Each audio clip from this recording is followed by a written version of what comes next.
Syracuse pregame on game day. I am here with Nate Trout, the big OL Omari Palmer here. May I call you by your other name as well? Am I allowed to do that? Whatever you want. Yes. Really matter to me. So, Odyssey Jones of the WWE, and of course, Mr. Omari Palmer is what we knew him as when he was an offensive lineman. Nate Trout, one of the record holders of many years and many records, and now Andre Schmidt, Cole Murphy, and you all still at the top here, and the mentor of the current kicker on Syracuse's roster, Brady Denenberg. So, gentlemen, welcome to the show. Thank you, Dan. Great to be here. Sunny Florida, right? I know. Can't beat it. Boca Raton. The last time that we were together, I had you guys on different days up in Orlando. So it's good to have you both here together in the same room. Great how that works out. Yeah, so we are here at O'Brien's Irish Pub. And for those of you that don't know, O'Brien's is a Syracuse-centric bar. They're the Syracuse bar in Boca. Why? Because owner Brian is a big Syracuse fan, grew up in Syracuse on the north side, and so he is here today. There's a ton of Syracuse fans here, and there's a ton of you online on youtube.com and facebook.com, both /WakeUpCallDT, and on wakeupcalldt.podbean.com.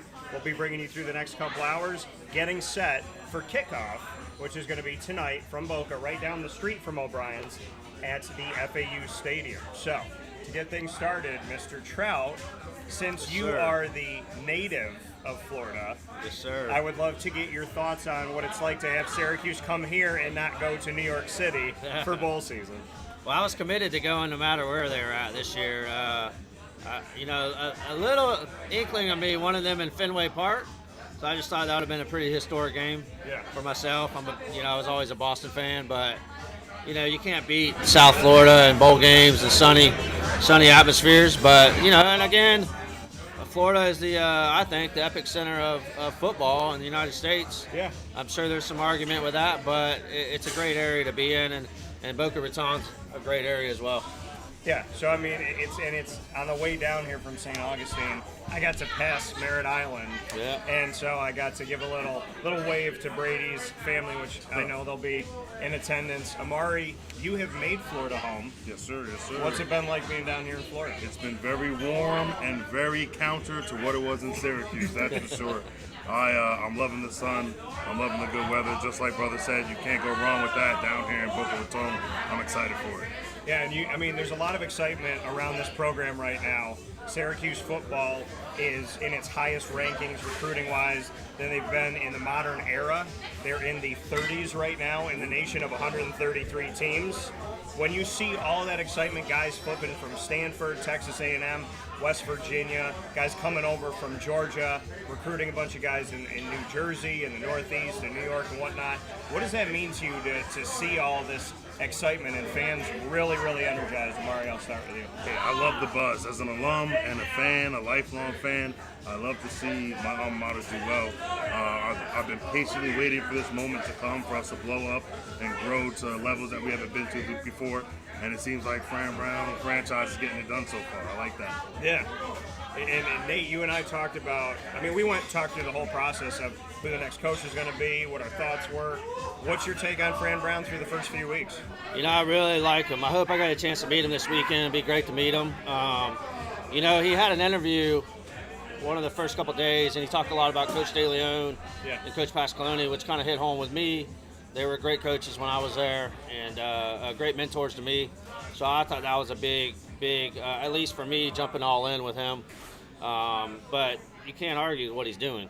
Yeah. He's bringing in some great guys, and like Big O just said, it's awesome to see for the culture of the program and getting the alumni back involved. And one of the first things he said, and I don't know if Big O saw that, it was like, hey, I want you all to come to practice, be involved, doesn't matter when you play, I want you here. And I can't think of a coach that said that, at least in my memory, since I left the program. So it's really good to see, and it seems like there's a lot of connection with the alumni coming back together, which is awesome. Well, and then, the thing that you said that Fran said was in response to my question that I had for him. Yeah, go ahead. So a bunch of SU fans that are behind us and coming in here and wearing 44 jerseys. I love seeing 44 wasn't retired. It's right here today. So this is the old owner of Conrad's. Really? 44 is on Marshall Street. Oh, I did not know. I work for Rob. Oh, okay. Well, welcome. You got to wear the 44. So, but the question that you were talking about the response to, when I was sitting in the room, I said to myself, I mean, you guys know how I feel about the alumni, obviously. And when I had the opportunity to speak with Fran for the first time, knowing that some of the alumni were in the room and a bunch of people were watching, that was the question I asked him was, what do you have to say to them? And that's when he said, I want you here. I want you to come to practice. I want your presence. And to me, that was really important to hear that. And he said, if you come to practice, you're around the team, you can come in my office and we can talk. He said, if you don't show up and you don't want to be around, then keep it shut and move on. But he said, like, the door's open if you want to take it. And it's the first coach that said that in a really long time. I think it's awesome, you know, and we played in that era quite a bit earlier. The Big O here, but it was awesome to be a part of that culture. Don McNabb was there, Marvin Harrison, yeah, and a lot of the, you know, it's kind of easier to look back, and they're all greats, and they were, but we've had many great players since as well. And you know, Dan, I'm very passionate about the program and the school. Yeah. And even being in Florida, I bleed orange. There's no doubt about that. So it's in my opinion, just unbelievable to see just the excitement in the last month that's going on, at least with the program. I don't know what you think about it, but the buzz is booming. Yeah. You know, we could go down the list of the name of recruits, but everyone is just excited to see. I liked his confidence when he came out, Coach Brown, and I will admit I didn't like how Babers finished. I wish they let him finish the whole season. Yeah. But that's neither here nor there at this point. But you know, to have this kind of buzz this time of year, with early signing day, what I think was yesterday, it just. I can't say it enough. Just this buzz around the program, it's just exciting to see. And you know, going around and being around people from a whole bunch of different schools, it's good to be able to finally talk and see Cuse is on the up and up and doing what they got to do. And you know, come season time, we'll see what happens. But for now, it's good potential, and we're in a positive light. Yeah, I mean, the thing is, people are excited, but the alumni are welcomed back by Fran. That's the biggest thing, and that's been one of the biggest fights that I've tried to have for you guys, is to not make you feel like you're more comfortable in the parking lot outside at the tailgate than you are inside of the dome itself. And I do want to, I do want to give credit to the coaches over here, because I've never felt unwelcome when I go up there. Yeah. Well, you come up a lot. I come up quite a bit and watch games, especially with Brady there the last couple of years. But I've never felt unwelcome. I still have friends in the building. So that's always been kind of my connection still, even there are guys there since the late 90s. But you can't argue with what the alumni feels right now. There's just a whole sense of excitement going on. Yeah. With it Well, all, it's people that, you know, feel like they can be a part of it again, that they can be involved again in some way, shape, or form. And I think that, you know, to me, I said it last night when we were here at O'Brien's, that if you're going to sell toothpaste, who better to sell your toothpaste than the people that used your toothpaste and it whitened their teeth, and they can talk about how it worked. So who better to talk to the offensive line than Omari Palmer, who was on the offensive line and went through the trenches? Who better to train the kickers and tell them how to kick right and different things they need to do and techniques than Nate Trout, who held so many records for such a long time at Syracuse? And think about it, Andre Schmidt and Cole Murphy paid homage back to you, gave respect back to you. But what would it have been like if you were at practice with those guys? And, you know, for you, Omari, if you're out there with Enrique Cruz Jr. and working with him and showing him techniques and things that you learn how to do, how can that not help them? Chris Bleich, you know, everything that he's been through, the injuries that he's had and all this adversity, to have somebody by his side to be like, hey man, I went through it. This is how you're going to get there. This is how you're going to move forward. So I just feel like that's invaluable to have guys like yourself and any of the alum back on campus. At least for us. I think so. It's a Daniel podcast. No, again, I think it's awesome, man. I'm really proud to be an Orangeman. I've always been. I'm always grateful for what the school gave me, the opportunities. I would have never had the opportunity without playing football at Syracuse to go to school there. Yeah. And it's funny because, you know, the Mets, I used to travel all over the country working, and everyone's like, gosh, you graduated from Syracuse? So I feel like there's not a lot of people that have. You know, but it's just such a pride in it, I think, you know, at least from my perspective, and I've always been that way about it.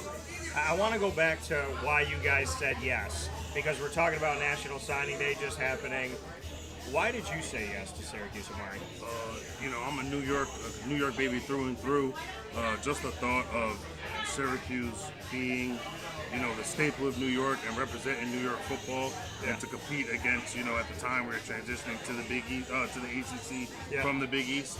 So the chance to compete with kids all over the East Coast and down in Florida on, representing New York was awesome to me. So I love that challenge. I love being a part of it and that awkward transition phase. But it was a good time. It was worth every second of it. Yeah, you and I have talked about that awkward transition from the Big East to the ACC. Yeah. Marone left before he had to go through it. Yeah. So what was it like to go through it?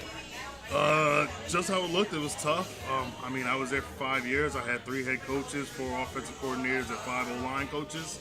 So every year was just something new, something different. Yeah. And by the end of it, I was just completely burnt out. But, I still love Cuse. I still bleed orange. And I'm still excited for this bowl game and excited for them to beat up on the Bulls, honestly. And the Bulls, this is like playing a home game for them. Yeah, basically. They're in Tampa. They're not too far away. Nate, why did you looking back on it, why did you say yes to Cuse? Well, you got to remember back, I was a lot younger than him, back when I was coming through, there was no internet or any of that stuff. So I really only read about Syracuse and Athlon magazines, right? So how'd you get your film out there? I did. It wasn't. There wasn't film back then. You got to go up to Syracuse and kick on their field. My buddy was one of the highest recruits for tight ends in the country, and they came down to recruit him. Coach Rogers did, and they ended up liking me.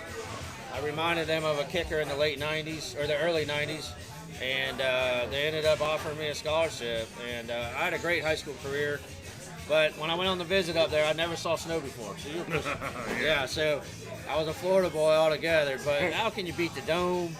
And I was there for a basketball game, and there was like 30,000 people there. Yeah. It was unreal. So, and I'll never forget it. The guy that recruited me, Coach Rogers, was the quarterback's coach, and he coached Don McNabb, and Don was playing basketball. And I was there on a visit. We went to a game, and he said, "That's our next star quarterback." Yeah. And he never played it down up to that point. And I was like, okay, I didn't know. So then you come in as a freshman, and Don's competing for the job, wins the job, and then obviously, goes on and has the career he had. So it's pretty awesome. Now, Omari, with what you do in today's world in WWE, you're known for being loud, for being electric, right? Something like that. There was a loud electric moment that I had in the Dome back in the day that was connected to Nate Trout. And I told you this story, but he was my favorite kicker growing up. And, you're still my favorite kicker, don't tell Brady, but I do like Brady. And so I went to a game, my dad used to take me all the time, and we were in the corner. So we're up top in the corner, and here's the goalpost, and we're looking at the field. And I screamed out. I was like, I'm going to do it. And I just yelled out. I was like, I love you, Nate. And it got really quiet when I did it. So it was loud. And I was like, did you hear it? And he was like, no. But, I look back to times like that and how electric, how exciting everything was. If you ask people to name certain guys from the teams in the 90s, right, it's so easy for people to just rattle guys off, right? If you look at the Marone era and you look at, the excitement that was coming around, going to bowl games again and all that stuff, it's easy for guys to say certain names that come to mind. Now, the hope is that this is the beginning of getting that word out there because, Fran wants to be there. He wants to be about it. He's trying to do things that are a little bit different. I think all I want to know is who gets to drive the Lamborghini in and out of the Dome, who gets the Maserati. Yeah. I want to know who gets to drive the car. Well, it wasn't like that when I was there. I know that. Were you? No. So I had the opportunity to go on campuses for the campus rush. And some of these college parking lots are insane. I pulled up, they had all Benzes, they had all Chargers, it's crazy.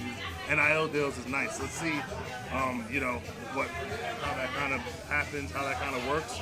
I didn't know how the boosters program would be in Syracuse in comparison to a lot of these large public schools that love their football. Yeah. But, Fran coming out and asking for the alum, there's a reason for that. Because, in today's day and age, it's kind of pay to play. So he needs our support more than ever as a coach in today's world of NCAA and NIL and all that stuff. So it's going to be exciting. I think it's going to be some good stuff happening. Do you like seeing the hibachi in the dome and the big cars and the king chair and guys holding up $100 bills and like waving them around. I mean, do you like that, Omari? I mean, personally, no, but I mean, I feel like that's kind of an evolution of where we're going with social media and things like that. Everything's a bit more flashy, a bit more flamboyant, and a little bit less pale, like, once pale hard work kind of thing. As times grow and as times change, we'll see kind of how long that lasts. But at the end of the day, it's all about winning, man. You can do all that stuff, and if you don't win games, it does not matter. It's all flash and extra fluff. Yeah, no, I agree with that. And Nate, what do you think about the new kind of way of promotion with, I mean, you think about it like this. I couldn't buy Alec Lemon when he finished as a wide receiver at SU. I couldn't buy him a panini sandwich down the road for $9 when his eligibility was done and he was waiting to graduate. I couldn't buy a friend a sandwich because I was a booster, and now you can hold up $100 bills, thousands of dollars, and wave them around. What do you think about it? It's a double-edged sword, I think. So it is the times today, and fortunately or unfortunately, the kids, whoever's opinion it is, I guess, the kids are getting paid money. Obviously, that evolved over time. Yeah. And if you're going to compete at the highest level, you kind of got to do it, and you got to be involved in it. Because if you don't, you're going to get left behind. So it's kind of the future looking ahead, and it's only going to get better or worse depending on how you look at it, right? So, but there's so much money involved in it. I'm all about the kids, getting what's due to them and working hard for it and putting every effort into making Syracuse successful, and then any college program successful in that case. Yeah, I mean, I think that when it comes to NIL, I feel like with the NCAA being a non-profit billion-dollar industry, student athletes should be making something. Yeah. But the question, and I was talking about this late last night because we finished the show a little after 9, and then we ended up shutting down the bar, and I was here until they closed at like 2:30. Our conversation late last night was, if you're Kyle McCord, and let's say you're getting, six-figure money, right? So let's throw a number out there and say Kyle McCord gets $500,000. You're an all lineman.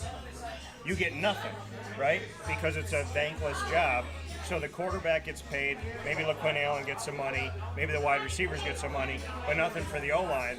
I said if I was a quarterback in NIL right now and you handed me $500,000, I would say in spring ball to you and the rest of the O-linemen, whoever goes through spring and fall ball and wins the starting 5 job to block for me, I will cut you a check from my money. That's a good idea. If I was a quarterback, I'd be doing something like that too. I would take care of those big guys up front too. I don't really know how they do that. Hopefully McCord sees this and he picks up to the idea and rocks with it. But yeah, that money thing is crazy. We all know life isn't necessarily fair, so some people can get paid a lot more than others, and that's just the way it is, in college and after college. But we'll see. You should be taking care of your teammates anyway. I think I watched the Manziel documentary, and this was before they were allowed to get paid. And I remember him talking about teammates struggling, and one particular, it was Mike Evans, I believe, and he would break them off a few dollars. So, we all know the vision. Sharon's caring. We could all take care of each other and help each other out. Yeah, well, and you said that, you got to take care of it. The offensive linemen are blocking for you. Yeah. They're making the quarterback look good, and because they're keeping him upright, which is getting the ball out to the running backs, which is getting the ball out to the wide receivers and to the tight ends. So if you had a quarterback right now in NIL and you were playing in Syracuse, and you found out he got $500,000, Yeah. and you got nothing, and all your dudes next to you got nothing, how would you guys feel in the locker room about that? I mean, I can't speak for everybody. I can speak for myself. I play it out of pride for my game. I play it out of pride of I don't want to get beat. I don't even got to be friends with the quarterback. I hate to say it like that. I don't want to lose my job because it's me disrespecting, myself, my abilities, my talent to be upset and miss a block and someone else gets hit or whatever. So that's how I feel. But I can see a lot of people getting upset and a little salty about that. But again, you got to be a team. At least throw like a little pizza party or something. Get the fellas something or some steak, some Roof Chris or something. Yeah, I said, I was like, and I want to know if this happened, and I want to get some with you, Nate, about how before NIL happened, there was a kicker, I think, that got in trouble for trying to do a YouTube channel or something like that. Yeah. So I do want to get to that, but to stick with this for a second, was there ever a time, or could there ever be a time, where a quarterback does something toward his offensive line, collegiately, professionally, where high school, where he might go in there and say, I'm this team, I'm the guy, or whatever, it tells you guys to shut up or something like that, or says like, don't embarrass me. If he does something to offend the line, where you guys kind of look at each other and go, all right, let's do it. Yeah, like that and longest yard stuff. Yeah, so you hike, you move to the side, let them get blown up. Is that it? I've heard stories. I personally haven't done it. I haven't had that happen with any of my teams, in practice or in games. But I'm sure it happens. Some guy walks in, and, he's screaming, if you want to win, put Booby in type shit. So I get it. Like, I can see that. I definitely can see that. O-line is probably the most thankless job in sports. You watch like the Jason Kelsey documentary. I don't know if you've had a chance to watch it, but he's literally said he's on anti-inflammatories 90% of his life right now, and he's been playing in the league 15 years. And I think inside a locker room, they're the most well-respected guys. Outside the locker room, they probably take advantage of it. So the quarterbacks are always going to get that. But I've never been around a quarterback that doesn't appreciate their O-line. Me neither. At least while we playing together. Yeah, at least understand the O-line. Yeah, I don't ever think there's a good time. Could be 80 years after football. I don't think there's ever a good time to say, my O-line's a piece of crap. I don't think there's ever a right time. Because the thing is, like, those are your bodyguards for life, in my opinion. But you talked about the O-line being different in the locker room, that they get respect or whatever. Covering the Jaguars for the last 13 years on site, on location for the majority of the time, like, when you go into the locker room, those guys, when you come in, they're right here on the left. And they got a couple of them here, and they got a couple of them here. And it's just these big dudes, quiet, getting changed, talking to each other about the game. When you walk, and I realize when I walk over there to interview the O-lineman, there's a lot of people in the media that don't go to interview the O-lineman. I'm like, I think that I was a little bit of fear of going, because you just see these guys, and they're just like, they're men, and you say, hey, do you have a minute? And they'll look right at you like, go ahead. But like, if you cross one time, you're not coming back to that corner of the building. It's just something about O-linemen that I don't know. I feel like they're like, even when they're young, they're the old heads on the team. Like, they're the ones that are protecting the fort, right? So there's just something to be said about how the O-line is. But whenever I go into the Jacksonville locker room, those dudes are always, like, methodically just in the corner and just with each other. And I respect them. I don't care what O-line you're on. It's a tough job. I think with O-line is people don't understand how smart they are. Because everyone thinks it's just beating your head in the wall, right? So that's more like a defensive lineman, in my opinion. Hey, and I'm a kicker too. So, but I watch enough from the sidelines. I'm saying that O-linemen are some of the smartest people on the team.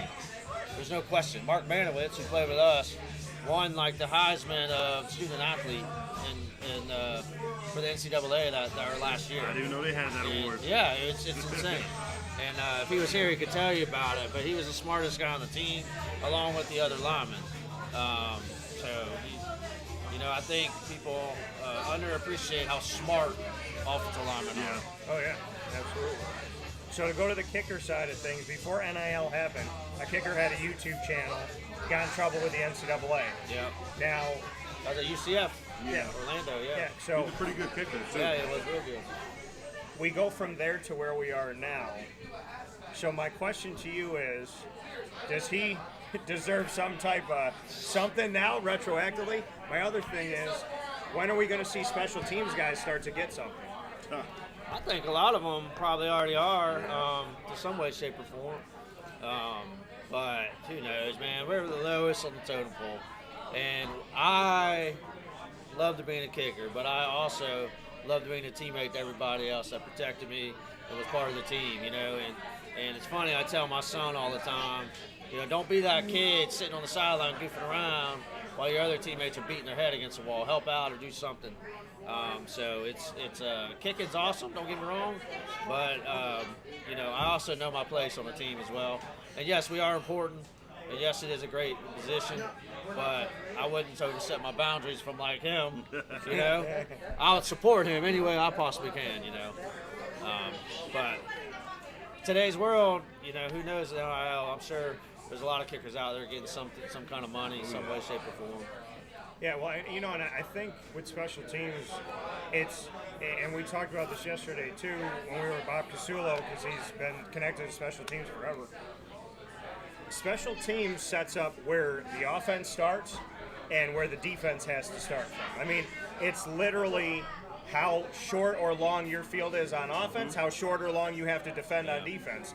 So why do you feel like, Nate, that there isn't as much respect or love for this? I mean, and when a guy misses, anything from less than 50 yards, you're like, get rid of him.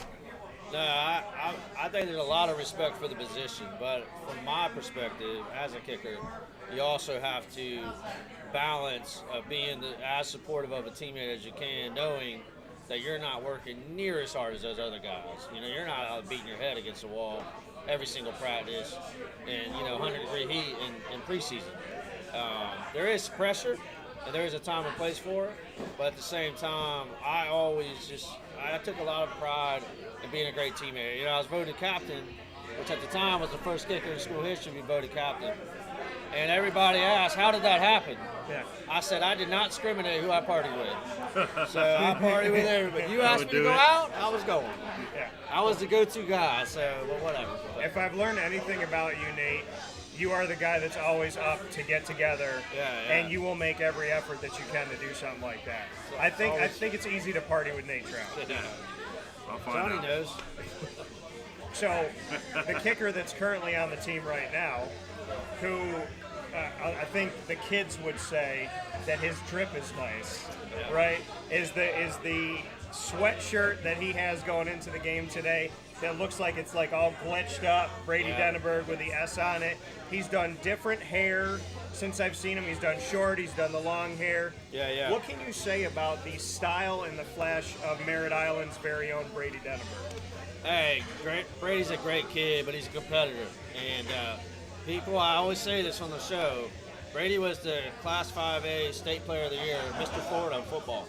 He was a quarterback, threw for several thousand yards as a senior, and he hit 20 field goals that year. But people forget he was a quarterback first in high school and was a hell of a quarterback, too. Yeah.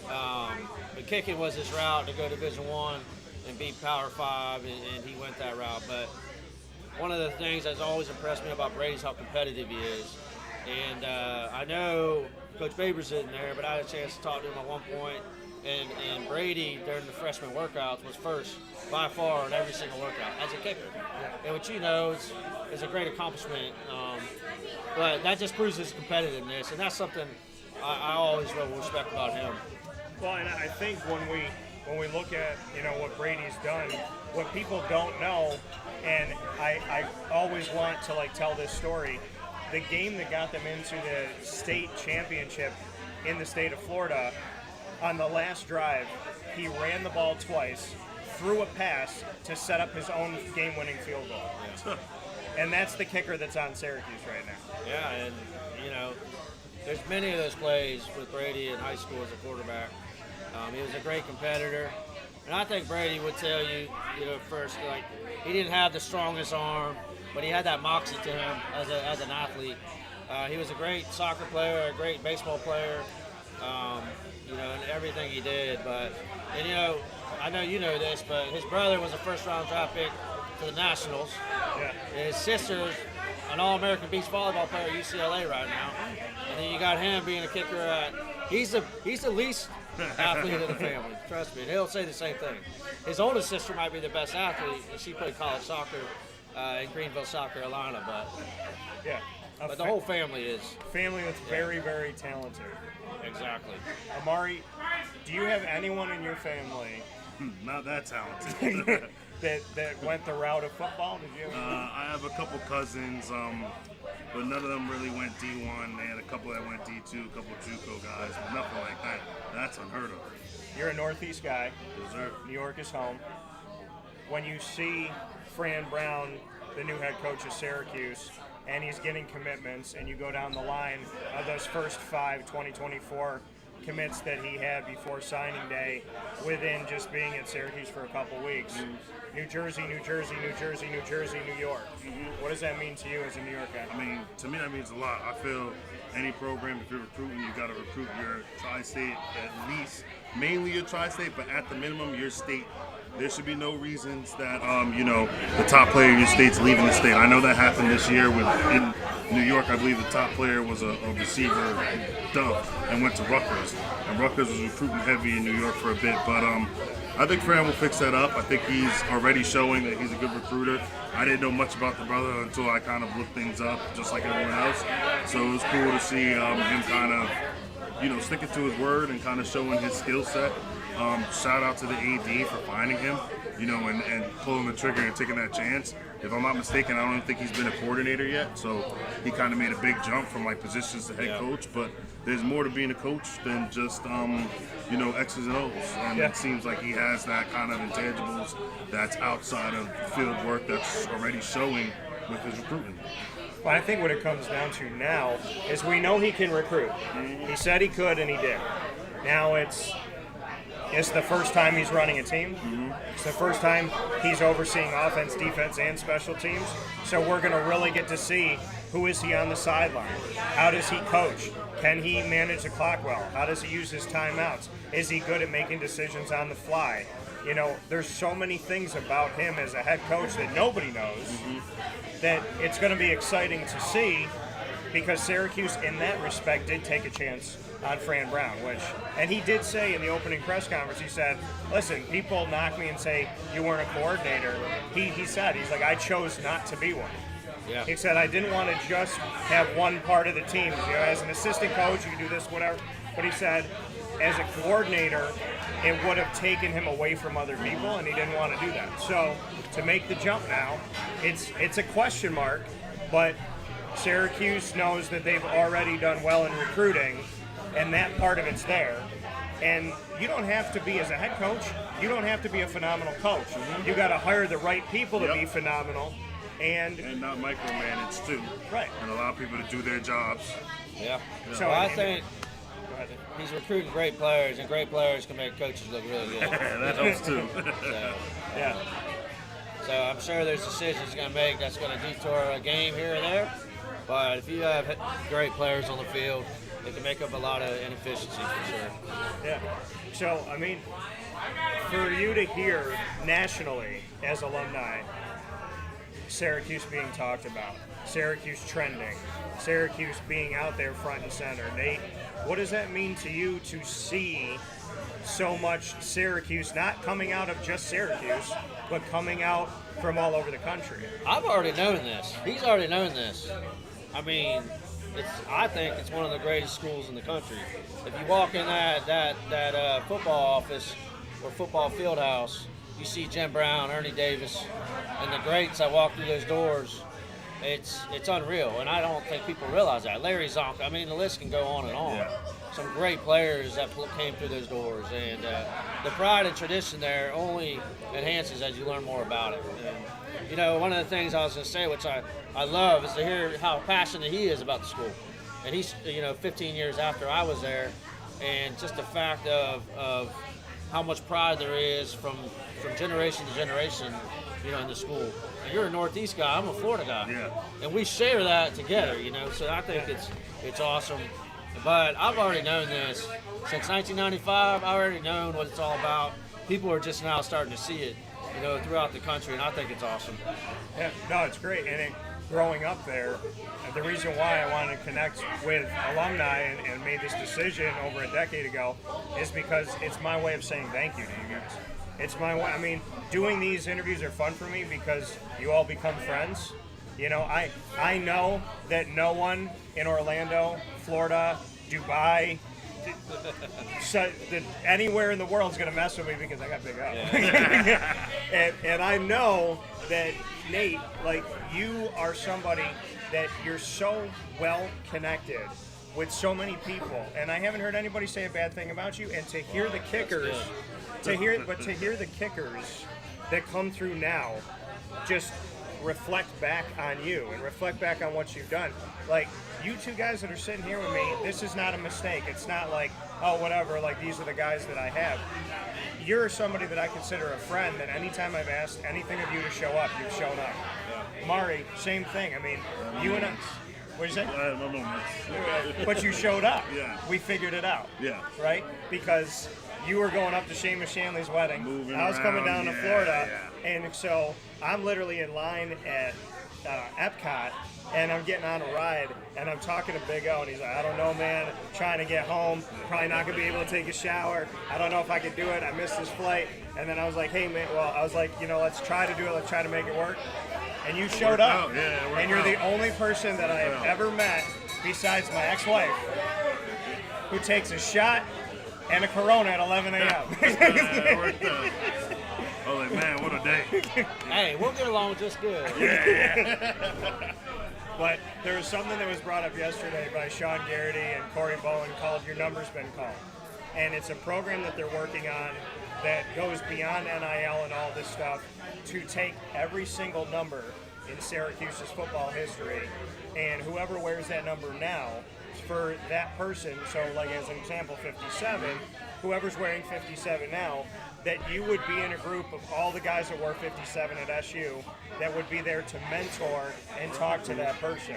And so each individual, it's not just 44, it's not just talking about that, because we talk so much about a number that doesn't exist anymore, but we don't talk about the fives. Garrett Schrader wearing 6, 57, right? We don't talk about Arande right now, 19. The importance of looking back to the brotherhood, but looking back to the brotherhood who put on the same jersey you put on. What do you guys think about that idea? Start with you, Omar. I think that'd be dope. I think one of the greatest gifts of football and college in general is networking. You know, I travel city to city. If I'm in an airport, I always see someone from Syracuse. You have people in so many different venues and avenues of work and industry, and network is everything. So if we stay in touch and we do this together, this crazy journey called life, we could accomplish a lot. So I'd be all for that, for real. Yeah, I think it's a great idea. That's the first I've heard of it. You know, I haven't had a chance to talk to Corey. I know later I will. But anything I can do to be involved. I mean, you know, I try to go to games all the time and just support whatever I can. It didn't matter who the coach was or who was playing. I'm an Orangeman all the way through. And I would love to be a part of something like that. I really would. And especially for me being in Florida, which is a little bit different than some of the other guys, being connected down here, and spreading the word even more. Well, and I mean, you were connected. We talk about how you built great relationships, and the people that know you, you were the one that said to me, you got to know about Brady Denneberg. You had like one conversation with the school at the time, and he didn't have an offer from Syracuse. You got me in touch with him. We did a Zoom call, the three of us, and then you talked to me about him coming up. We did his like visit at Syracuse. You kept pushing and pushing for him to get up here. Coach Ligg came to see him, special teams coordinator at SU, and you just stayed with it like he was your son, like you were coaching him, like he was somebody you had known your entire life. Brady, to me, I mean, that bridge to Syracuse came from you laying down on the line and saying, I'm putting my good name out here for Brady Denneberg. And I think Syracuse owes you for that, because I knew he was going to be the starting kicker. You knew he was going to be the starting kicker, and now the world knows that this is your kicker for the next few years. Well, I think what's important, too, is all alumni should be involved in that. You know, all of us are involved. You know, if we're not involved in football in high school, we're involved in something, you know, or you go to games and you see a kid, and Brady was just someone I was connected to that I believed in, and I felt like selfishly as a Syracuse guy, we could get him, because I knew the recruiting path was going. He had some offers, but I was like, I really feel we can get this kid. And so when Coach Ligg came down, it took me about a year and a half to get him down there to see him. He said, well, what do you think? I said, look, my goal was to get you here. Now I'm not going to persuade you one way or the other. I just want you to see the kid. And he called me that night. He said he's good. I said, I know he's good. You know, so it ended up working out. because Andre came back for that extra year. So there was a little bit where they're going to offer a scholarship, another kicker. But I'm super happy they did. He ended up starting and winning the kickoff job his freshman year. And Andre ended up doing field goals, and he had that mentorship from Andre, which was critical for Brady. Being a quarterback his whole high school career, he had very limited opportunities to just kick. So he was never just at practice kicking. So I think that year he had as a freshman with Andre was awesome. And this year's a learning experience for him too. I think he's about ready to take off.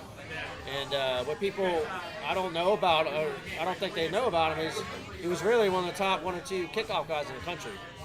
At one point he had 35 straight touchbacks, which, as you know, from a field position standpoint, is unreal. And you'll see today. I don't remember him having 2 that weren't this year. No, I can't even pinpoint It got to the point where I didn't even have to pay attention when we were kicking the ball off. I just looked down and doing notes. I knew it was going in the end zone. If you watch college football, that's not the case. Yeah. People don't, And you're preventing special teams from having any shot. And he's kicking the ball 9, 10 deep every kickoff. It's unreal. I mean, people will see it today. Yeah, no, he's been absolutely tremendous for the team. I want to get into coaching back when you guys were around. Omari, favorite Doug Marrone story? So, I didn't have the pleasure of being with Doug Marrone so long in comparison to other people. And, I was a true freshman, so I was kind of just learning the ropes and stuff. Yeah. But I guess it's more of a team story than a Doug Marrone story. Out of camp, everyone's supposed to sing the school fight song. And, of course, the freshmen didn't know it. So the setup was basically basically the setup was if the upperclassmen, the seniors come down and they sing it, we get to go home, no practice. Or you could have the freshmen sing it, and if the freshmen don't sing it, we have sprints or something nobody wants. And Dougie Fresh, Coach Marrone he was nice enough to let the seniors sing it and sing it right. So we ended up not having practice. So that was kind of a gift to us as a team. But that was kind of one of the things that came to mind. First thing, talk about Doug Marrone. Scott Schaefer, do you have a favorite Scott Schaefer story? I got some stories. I would love to learn more about Coach Schaefer. I've never met him. Yeah. But he seemed like a really genuine, he's a good coach. passionate. He's a good coach. He knows. I think he's still in D.C. At Middle Tennessee State. Yeah, he was there. The coach got let go, so we'll see what happens. But he was great with the X and O's. Yeah. Schaefer story. Off the top of my head. Did he love you guys as much as he showed outward that he did? I mean, just like every coach, they have people they like more than others. Okay. Some people are, some people get away with certain things. Some people get extra attention and love, and some don't. Schaefer was a great coach. He was great with the X's and O's, and he had his chance, and I'd love to see him get another chance to be a head coach down the road and see what he could do again. Learning a bit more. So. Before we get into Coach B, we got some messages coming in here, and I got to get to Seamus here. Shamo, I see you, dog. Rob Drummond's on here as well, and so we appreciate you, Rob. Nate Hemsley was one of the best linebackers ever. Nate is right up here, so Nate said, "What's up?" And then he said, "My boy Hemsley." He said, "Let's go Orange here." What's up, Rob Drummond? And then Rob saying he's back, Rob C. And then we got some messages here from Seamus, my right-hand man, Omari. It's a brotherhood like no other. Dan, ask Omari about the Lucy's night when we had 5 a.m. workouts the next morning. You can't actually. I don't remember it. I don't remember the night. I don't remember the morning either. It's all a blur. Well, let me ask you this: if you're at Lucy's the night before, and practice was at 5 a.m., did you go to bed at 4:15? I probably wouldn't even go to bed. For that much, you might as well just crack a Red Bull and keep it going, yeah. Well, I can tell you that last night, I was here, like I said, till like 2:30. I went to bed around 4 because I worked when I got back to the hotel. So I was awake 4 a.m. to 4 a.m. So I was awake a full 24 hours I can't do that stuff anymore.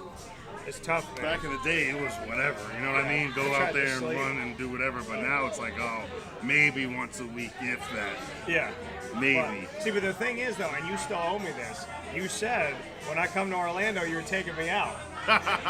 When you come to Orlando, we'll go out. And you know what, Omari? All I can say to you is, please protect me, keep me safe, because I feel like whatever happens with you that night could very well turn into an hour-and-a-half movie. Oh, it's not that crazy. I think we could make a movie of it. It's not that crazy. I That's, mean, you know. I'm just saying.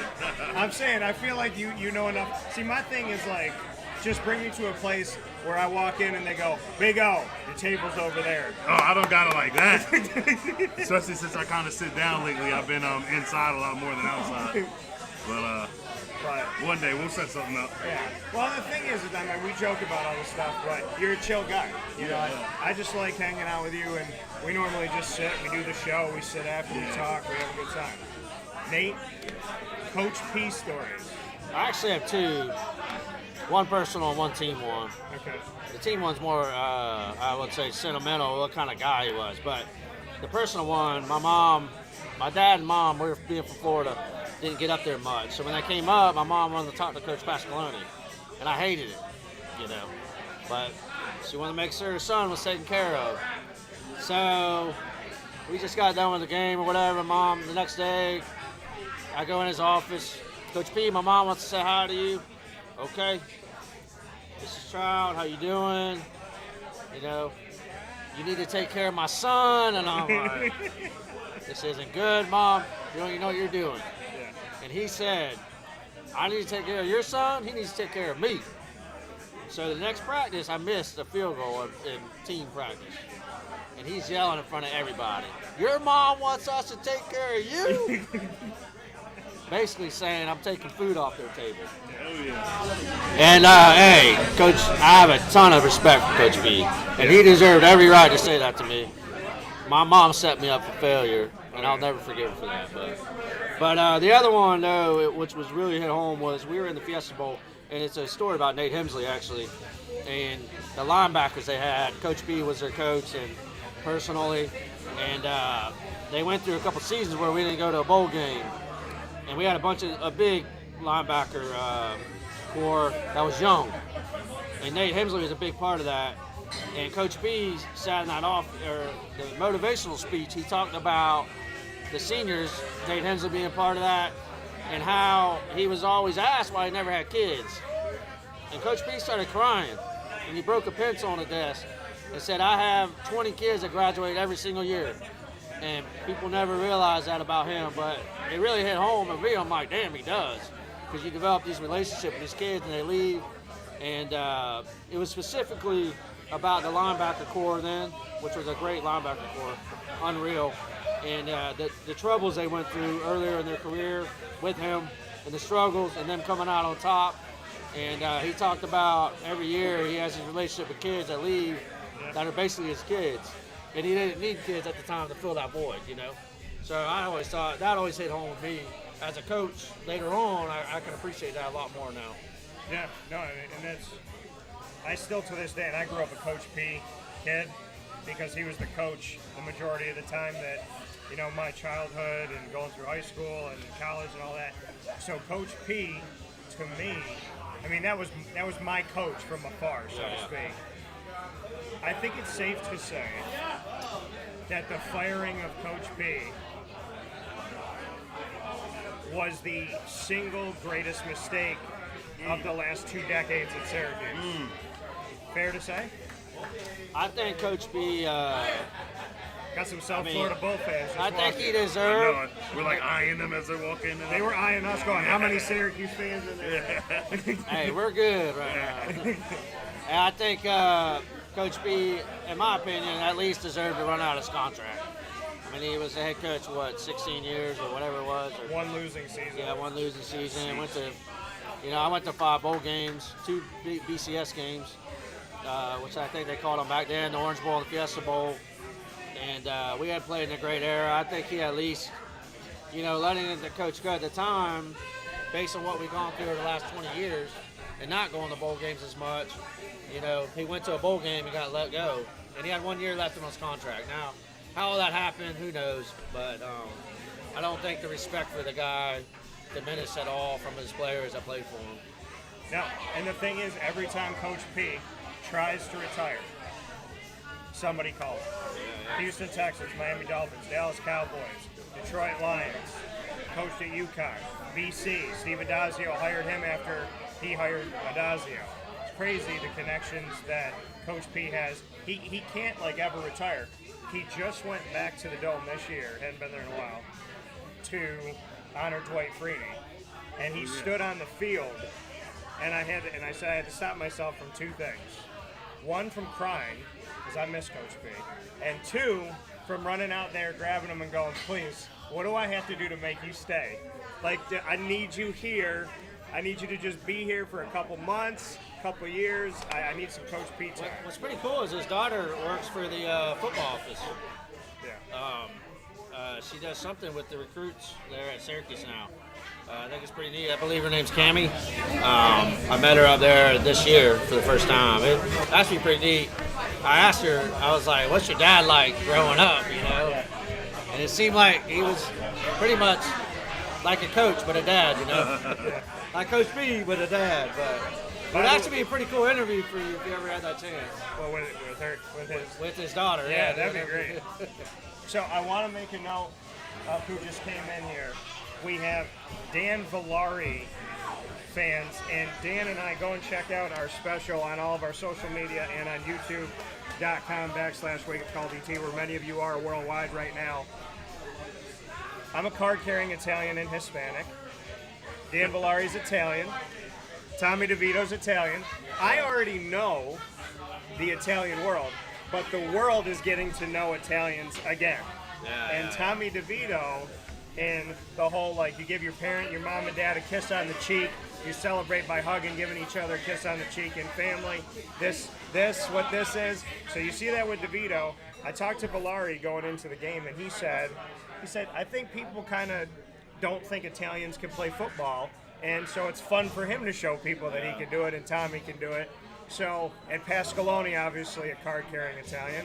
So, Omari, be careful. I know a lot of people. What do you think about Italians getting some publicity in the NFL and in college right now? It sounds wild to me because I grew up with Italians and they were all amazing. I grew up on Long Island with a whole bunch of Italians, a whole mix of everything. It is cool to see them take, DeVito take it by storm. I remember him as a senior in high school visiting Syracuse way back when. He was on his way in when I was on my way out, so I got to meet him, I think, once or twice. But, it's fun to watch. New York is, especially when it comes to sports, they're always excited to get behind something, anything. Aaron Rodgers blew up in everybody's face with the injury. Happy to see him back, but, New York hasn't had the year in football that we were expecting.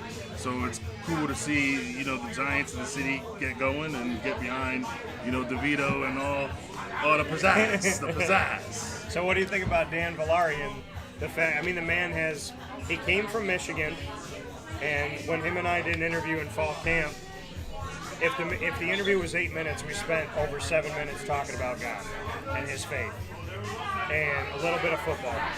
And he said, he left Michigan as a quarterback to come into Syracuse to play quarterback. Then Syracuse asked him to play tight end, and he had to figure out if he wanted to do that. Then he agreed to play tight end. Then Schrader goes down, Carlos Del Rio goes down. They bring in Villari to run the ball and catch the ball, and then he gets to play quarterback. And I said, look at what God did in your life. You answered the call, and every time God said, I need you to sacrifice, he said, okay. I need you to sacrifice, he said, okay. And then God gave him exactly what he wanted. So he's going into next season as an athlete in college because he can catch, he can run, and he can throw. He's a heck of a football player. Yeah. He really is. He's fun to watch, too. I know it's probably not the prototypical thing, but they really rode the offensive lineman down the stretch this year. Yeah, they did. With which I thought was awesome to see, and they took some pride in it, and got us to a bowl game the last couple games. It was nice too because if I'm not mistaken, the O-line had a lot of new starters this year. Yeah. So the O-line was one of the question marks coming into the season, and it's nice to see that throughout the year they built their cohesiveness, they learned, they got better, and did what they had to do to pull out, this bowl game, this last win. Really, the last 3-4 games kind of on their back. It's cool to see. I'm happy for those young men. I hope they get out there and keep doing what they do best, and that's, control the trenches, move bodies, kick people off the club, and get that rock moving up and down the field. Are you surprised that the offensive line has taken criticism from some on social media when they have a 1,000-yard back behind them and they're in a bowl game? I mean, it's easy to blame the offensive line because they're not high-profile players. I mean, you're not going to play straight. You're not going to blame Strader. You're not going to blame Robinson. You know, certain people, it's just easy to get away with that. And, you know, they're going to pick them as a weak link. But they clearly haven't been the weak link. Like you said, they had a 1,000-yard rusher. I never had a 1,000-yard rusher. I think I got to, like, someone at 750 or 700 and change. I never had a 1,000-yard rusher. Bowl game on their back. They did what they had to do. You know, shout out to the O-line coach, shout out to Coach Lynch and the run game coordinator and getting it going and doing what they have to do to move the ball. Yeah, no, and back-to-back 1,000-yard backs in like a million years. Yeah. Sean Tucker and LaQuint Allen Jr. Allen's a good ball player too. Yeah. What do you think about it? Because LaQuint's coming back, and he's got all these weapons that are coming in, all these wide receivers. Kyle McCord at quarterback with Schrader finishing up his eligibility. We've already seen LaQuint be really good when there's other struggles on the offense. What do you think LaQuint can do now, Nate? I mean, he's a good ball player. He can catch the ball, and he can run the ball out of the backfield. He can run up the middle, run outside. But, I mean, my biggest concern is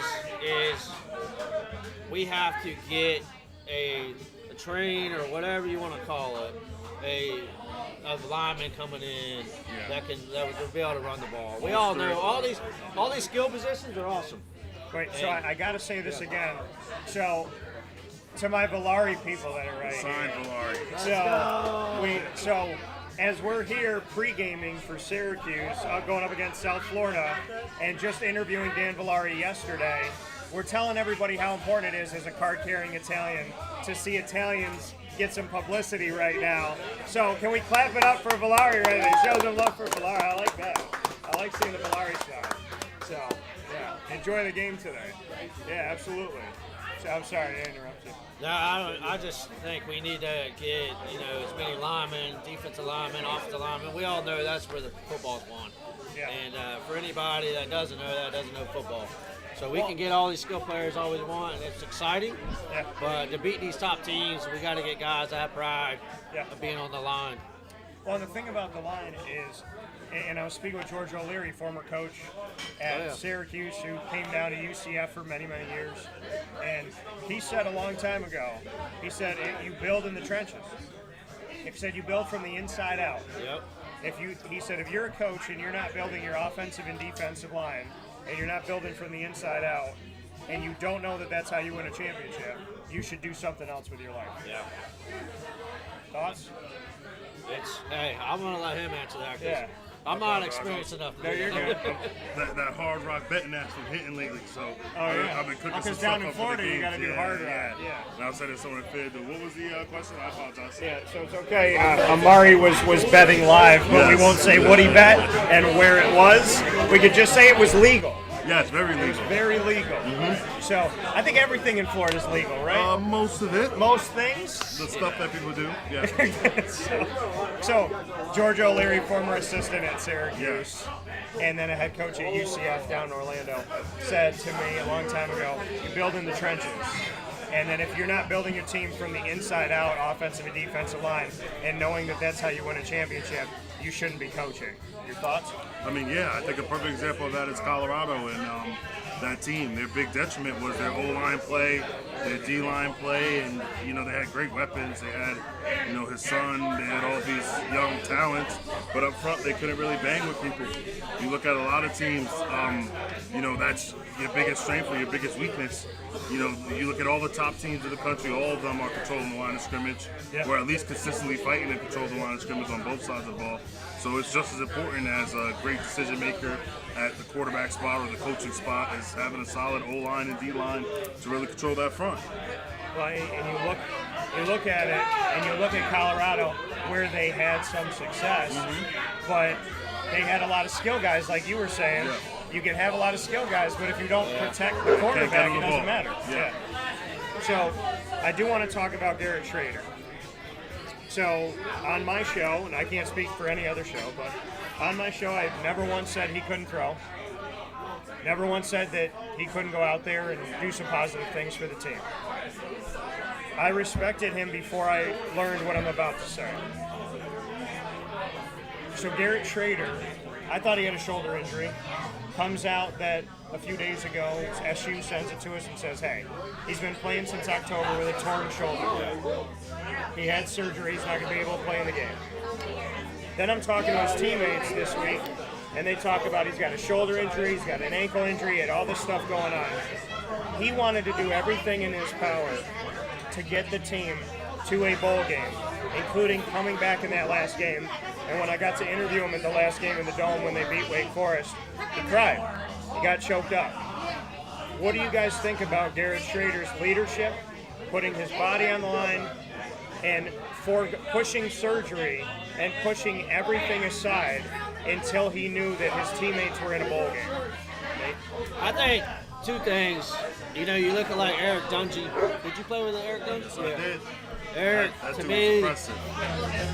and the quarterback Schrader now, they were football players that happened to be quarterbacks. Yeah. Like, you know, I always, when I watched the game against Florida State with Dungy, and, you know, he was playing on pretty much a broken leg, and he kept playing and kept playing. That's a football player, right? Yeah. And Schrader's the same way. It didn't matter. He couldn't throw the ball. I kind of knew that when I went to New York, he was kind of banged up with his shoulder, and they weren't going to be able to throw the ball, and he still played the whole game. And put all his NFL aspirations aside for the team, which, what can you argue about that? I mean, Dungy and him, I think, are the two quarterbacks in recent memory that had that mentality of whatever it takes, you know. And I'm going to do, and their legacy will live on forever just by their toughness. You know, forget what their stats are, what they did on the field, but it seemed to me they're all well-respected players. Yeah. And, you know, from an alumni standpoint, I'll never forget it because they put their body on the line as a football player to try to help this team win, you know, this program win games and get to bowl games and all that. So, Omari, knowing that Garrett wasn't going to play in the bowl game, but that he did everything to get the team there, just what that means to you. I mean, tough guys do tough stuff. He was being tough. You talked about Dungy. Dungy was a tough man as well. He came out here, did everything he could do. That's classic college football right there. Just giving you all for your teams, for your brothers. You go from training camp and off season, and that's kind of what people don't understand is how much time and effort and work we put in together. You know, you hate to do all that and then have someone not give their all to help you win. So tough guy was doing tough guy stuff, and you know, it was good to see. You know, it was good to see that the toughness of football isn't being sapped away as things change, you know? And I can see Omari smiling. Seamus, he decided to tell the story that you forgot, and he said, we struggled hard in that run out until 4 a.m. I said 4:30 or 4:15, I was close. He said, I struggled hard in every run. Yeah, he said out until 4 a.m. Coach Hicks looked at both of us and said, you both smell like a skunk's you know what. You know what he said? Do you remember that? Do you remember Coach Hicks? I miss Coach Hicks. I'll be excited to see him. So yeah, we had some moments in good old Q's. Yeah, so, and then we have, let's see here, Jerry said, Dan, you're right on about Coach P. Mark Trout, Coach P also had a high graduation That's important. rate. he did. That's big. He even got his son to graduate. Me. So, Robert said, interesting discussion. Being part American Indian, how can you teach me to speak Italian both verbally and through hand gestures? Might come in handy when watching your shows. God bless. So, yeah, I appreciate that. And then we got Valari, awesome all-around player right now. I'd put him in at quarterback. He played at Michigan. What the heck, why not?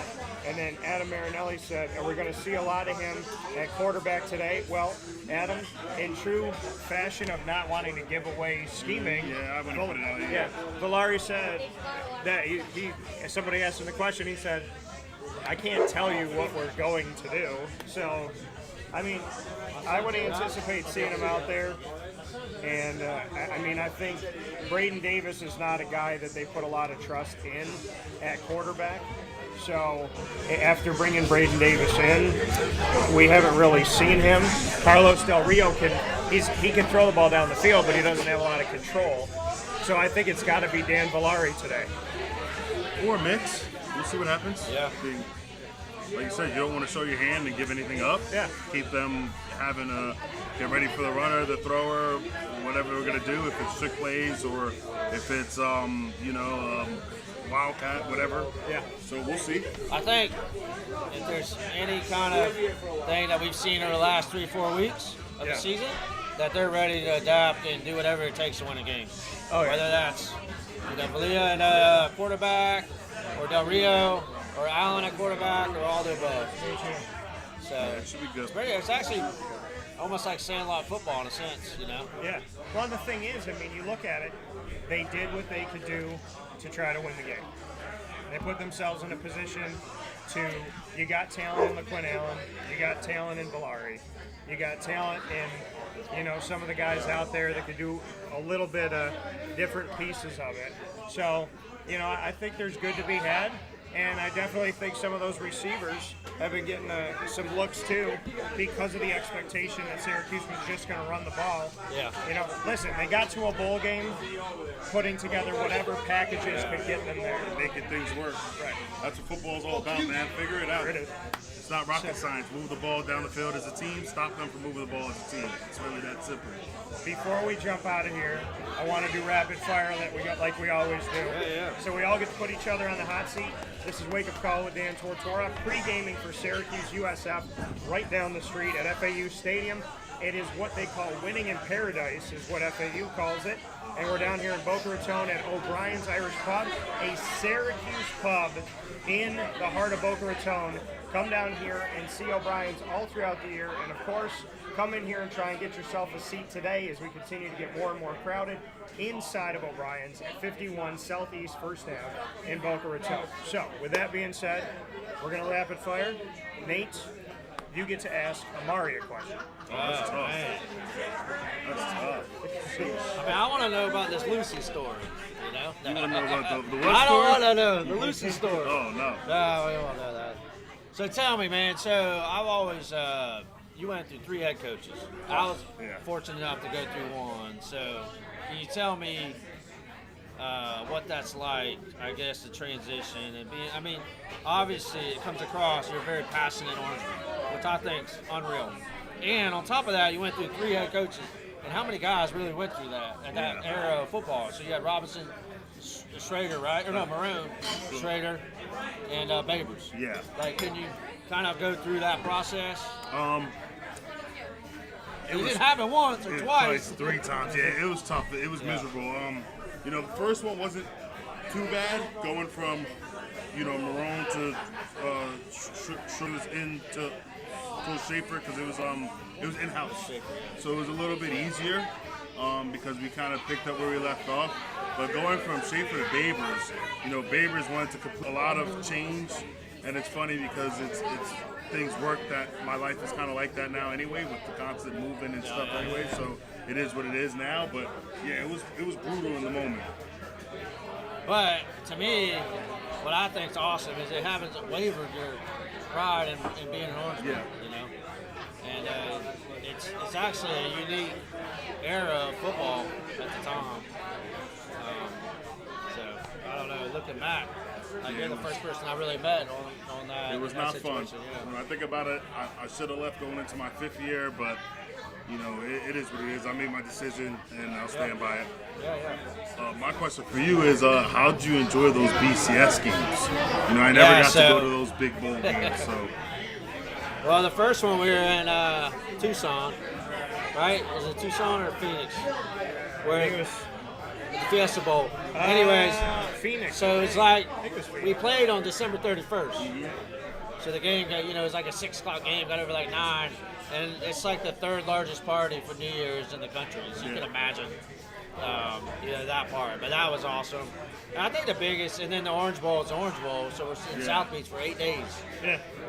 And we stayed at the Eden Rock, which is, a mile from all the Strip and all that. So that was unreal. I think it just kind of, back then, we were fortunate enough to win the Big East and get those BCF games. And we went 0-2 in them. So But to see the other talent on the other team was unreal. Yeah. Played against Javon Curse, who dominated the game. Went on the NFL and dominated. Yeah. I mean, the level of play at that point Yeah. against those guys is unreal. And you could see the gap, a little bit of the gap between maybe some of the guys we had and some of the just NFL Hall of Fame type players that we played against. And we had NFL Hall of Fame guys on our team, but it seemed like they just had more of them. You know? Yeah, that would help. That would definitely help. Yeah, so we got Got a like few $800 bucks. or something. Yeah. And So food, for like basically, 3 days, I yeah, was yeah, rich. Yeah. The fourth day, I'm calling mom and dad. My question for you, Nate, is, so you know that you're my favorite kicker of all time. Yes, sir. Who is your No, I didn't. That was a year after I graduated. Yeah. So it was right after. And just the same thing, like he put it on the line. So I don't know. I just always loved watching him play those years he was there. It's funny you say that because I'm gonna go with a quarterback from your era, Donovan McNabb. Yeah, one of my. I hate to be cheesy with it, but that was one of my favorite players growing up, watching him play for the Eagles and dominate, and have that Eagles team go to all those NFC championships and the Super Bowl. It was just fun to see him. I believe he's from New Jersey, so it was more of a local cat. So it was cool to see him kind of go off and do his thing. And on my Mount Rushmore of Syracuse quarterbacks, both of those guys are in there. Who were the other two? Mount Rushmore was 4 or 5? 4. Who were the other two? So Don McPherson, Pearson, of course. Donovan McNabb, Eric Dungy, and the other one, I could say Marvin Graves. Okay. But then I also have honorable mention for, I had one more that I normally think about when I'm putting them up there. It was Ryan Nassib. I thought you were gonna say Nassib. Nassib was a I good quarterback He too. was really good. That year was insane. I was there that was my freshman year, and watching him put up like our true freshman year. I think it was like the first 3 games. The brother had like 1,300 yards or something ridiculous like Good that. quarterback too. I remember a watching, scout oh my from the gosh. Arizona Cardinals. Hey, I do That's want to solid. say too, I want to give a shout out to Rob Drummond because I remember when I was playing at Syracuse, Rob used to come back all the time. Yeah. And I know he's an advocate for the program. I'm Facebook friends with him, and he's very outspoken about the program. And I think him and I see eye to eye on what it should be. The alumni should be involved, and the local players there as well. And I think what he did, what I remember, is he always treated all of us like little brothers whenever he came back. And I'll never forget that. And I think he did a good job of that when I was in school. And he could have been whatever he wanted to be, but I was a kicker. He was running back playing in the NFL and came back and treated everybody with respect. And I always looked up to him for that. And I've only met Rob a couple times, but I do want to say, I read all his stuff. And it's awesome to see that he's supportive of Coach Brown, and hopefully Rob will get a chance being at Syracuse to be more involved with all like he was when I was there. Well, I mean, Rob's one of my best friends. Yeah. And our conversations about that, he wanted to be involved. He's maybe 15 minutes away. He's spends his days training young student athletes in all different sports. Created a rap system to help you know where you stand with people in your sport, in your region, in your state, in the country, in the world, like everything. It's crazy the numbers he puts together. So he helps you figure out where you're good, where you need to work. He helps you in recruiting. He does so much to pay it forward every day of his life. But Syracuse wasn't letting anybody back in. And then he was in the room when I asked Fran the question about the alumni. And he got to meet Fran. And Fran gave him his number, and they've had the opportunity to interact, which I'm really proud of and happy for. Same for Bruce Williams as well. So, Bruce, I look forward to what is to come hopefully soon. So now you guys get a question for me. What do you got, Big O? So it's pertaining to the podcast. One, you're doing a great job with it. I know you've got a lot going on and all that. Are you thinking about expanding it to more than just Syracuse? I know you talked to some other people here and there, but the focal point is Syracuse and kind of central New York. sports? Are you thinking about expanding into New York sports in general, or are you going to stay focal to that? And I have another question about the game today. Yeah, so to answer your first question, we've already expanded, and we got to do a lot. Florida's our second home, so covering FAU, USF, UCF, Miami, Florida State, Jaguars, the Dolphins, the Bucks, the Rays, high school recruiting. So I think we've definitely built a strong place in the state of Florida.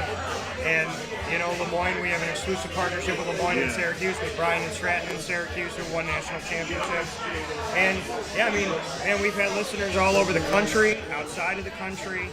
So I would like to tell you sky's the limit. Yeah. But if you ask God about how I feel, the sky is like my baseline. Yeah. Could have your own TV show one day. We'll see. I like the late night show type of thing. I like making people laugh. So what's your other question? About the game today, how do you think it's going to go? I know that's a simpler question, but I think that Syracuse is in a place where not having Garrett Schrader, I think that affects things. yeah. I mean, LaQuinn Allen, Dan Villari, there's a lot of guys on that defense. Caleb Okechukwu, Marlo Wax. I think there's enough talent. But USF has been really interesting because they had to put together half a team. They had to get 50 guys on a 100-man roster and put this together, and they did it.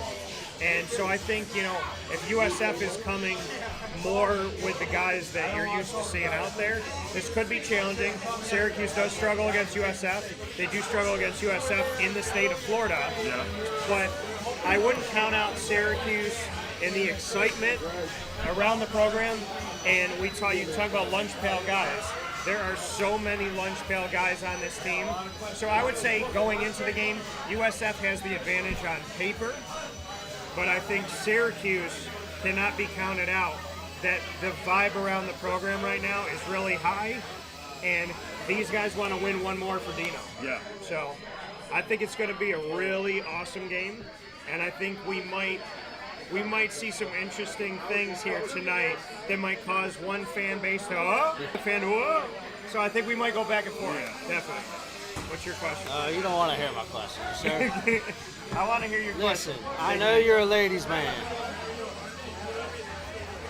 Are you the number one bachelor in Syracuse?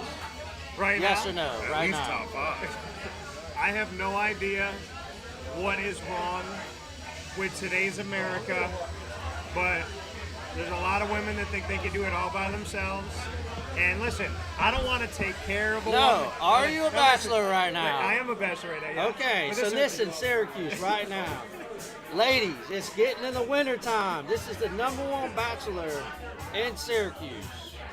Let's go. We need to have a show. Let's go. The Syracuse Radio Bachelor Show. I'm calling it now. I will come up and host it every single week.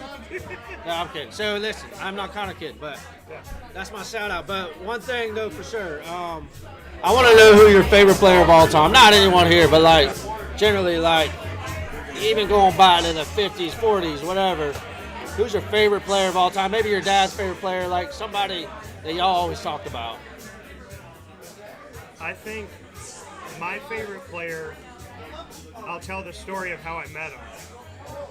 So he was working at Tully's, and It's a great place. he was a host at Tully's on Erie Boulevard. And I was in there with my mom and my dad, and we were sitting in the back. And I looked at my mom and I go, I think that's such and such. And my mom goes, I think so too. And my dad goes, what are you guys talking about over there? And I said, we think that that's such and such. My dad goes, y'all are crazy. There's no way in hell that that's him. All right. My mom goes, I really think that's him. And I was like, I think it is too. So we go to walk out, and my mom goes, wait a minute. She walks over to the host stand. She goes, hey, me and my son think that you're this guy.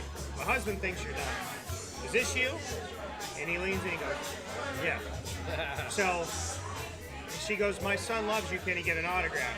He flips over. He goes and gets a Tully's coaster, flips it over, signs it, hands it back to me. And then he said something to me that I've never forgotten to this day. He bent down. My mom is 4'11". He bent down. My mom and I said, come here. And to both of our ears, he said, I know I'm not anybody right now. I know I'm not anything right now. but just watch. I might be somebody someday. Oh, yeah? Took that coaster home. It's in my studio to this day. I was pissed off because I wanted his basketball signature because I was a basketball player, Donovan McNabb. Oh, really? But the guy that it was larger than life to me, that is one of my closest friends and an angel in heaven that I think about all the time, Floyd Little. We got to spend 8 years together before he passed away. And he was one of 4 people that I talked to before I started my own business. My mom, my dad, my grandma, and Floyd Little. You mean to tell me that Don worked at Tolley's? Yeah. Crazy I thing. can't wait to see him now. Crazy thing. I can't wait to see him. What was his NIL deal? Yeah. What did I do? What's going on then with Don? We want to know from Tolley's right now. Like, come on. But, yeah, Tolley's probably don't even know that. to answer your first question, though, I am a bachelor, but in today's world, it is hard as hell. All right. It is hard as hell. Listen, I am well aware how cold it gets in Syracuse. Oh yeah. It's time, women. It's time, ladies. Dan is the man in Syracuse. We need to host a show. We're gonna host a show for you. Next time I'm up there, we're gonna do a bachelor show. So final note before we finish up here at O'Brien's on 51 Southeast 1st Ave in Boca Raton, the Syracuse Bar, 365 days of the year, and right down the road from the Boca Raton Bowl today. Nate Trout, Omari Palmer, myself, Dan Tortora, all here on Wake Up Call, bringing you an experience going into game day that you would not find anywhere else, even if you tried. Mr. Trout, I'm going to leave a broad scope here. Today's game, Syracuse versus USF, blank. Tell me what you think. Syracuse over time has been dominant in bowl games. I'm just praying, I think, because I'm from Florida, but obviously USF's all around here, but I really think we're going to end up winning by 21 points and really putting the game away early. That's my goal, at least. I would love that.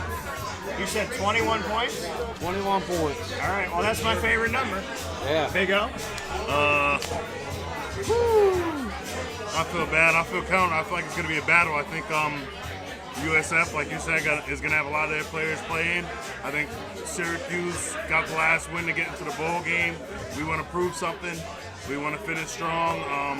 If not for Dino, you want to finish strong just for yourself and for your year of training and for your brothers and for your teammates. So we'll see what happens. Yeah, we got more South Florida coming into the Syracuse bar right now.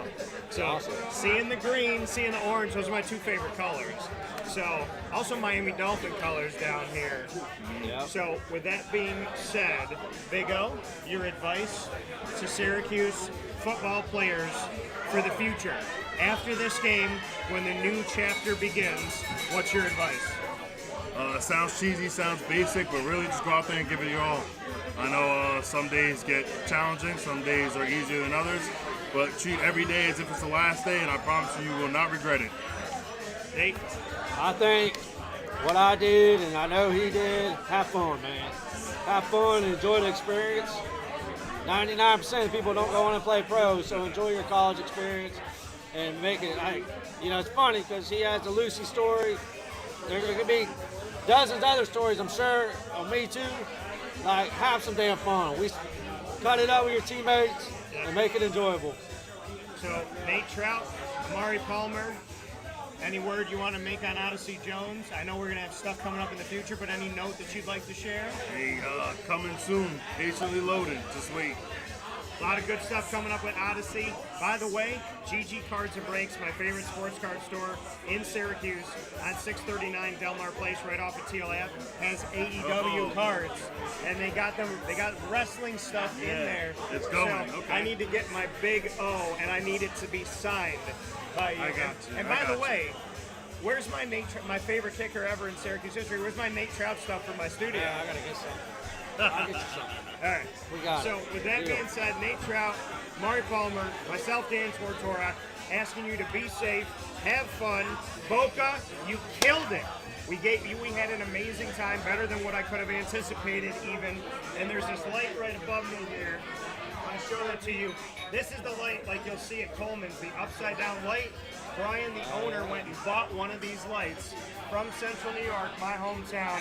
I'm not going to tell you what he paid for it, but it was worth it to have it here. Syracuse fans, you're amazing. USF, Syracuse, I cover you both over this last decade plus. So USF, thank you for everything you've done. Syracuse, thank you. Thanks to the fans. Thank you to O'Brien's. Hopefully this is the start of something awesome. And for Boca Raton, for the Boca Raton Bowl, for these awesome gentlemen, for all of the alumni, and to you, God bless, no stress. Do your best. Go out there and have a great day. Thank you, Nate. Appreciate you. Thank you.